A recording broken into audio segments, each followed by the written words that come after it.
Sportda halollik va sog'lom raqobat muhitini ta'minlash, sportchilar salomatligini himoya qilish hamda antidoping qoidalariga rioya etilishini kuchaytirish borasida tizimli ishlar olib borilmoqda. O'zbekiston Milliy antidoping agentligi faoliyati yuzasidan o'tkazilgan brifingda sohada amalga oshirilayotgan ishlar, erishilgan natijalar hamda aniqlangan qoidabuzarliklar haqida ma'lumot berildi. Xalqaro hamkorlik doirasida JADA va Radoka tomonidan tashkil etilgan 7 ta vebinarda ishtirok etildi.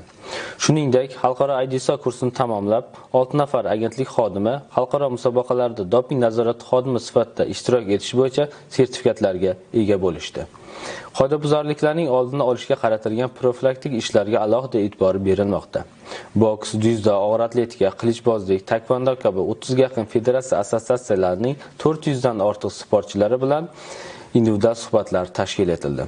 Respublika hududlaridagi sport ta'lim maktablarida 3000 dan ortiq yosh sportchi antidoping seminarlarida ishtirok etdi.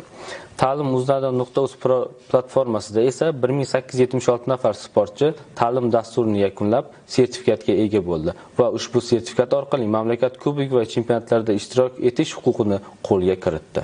9867 nafar sportchiga Dori.uz platformasi orqali sportda taqiqlangan dori vositalarini tekshirish bo'yicha ko'mak ko'rsatildi. Sportchilarning kundalik joylashuvi bo'yicha monitoring tizimli ravishda olib borilmoqda. 246 nafar sportchiga ADMS profilini tiklash va login parol bilan bog'liq individual yordam ko'rsatildi. 36 nafar sportchining joylashuv ma'lumotlarini to'ldirish bilan bog'liq qoidabuzarlik aniqlangan va tegishli choralar ko'rilgan.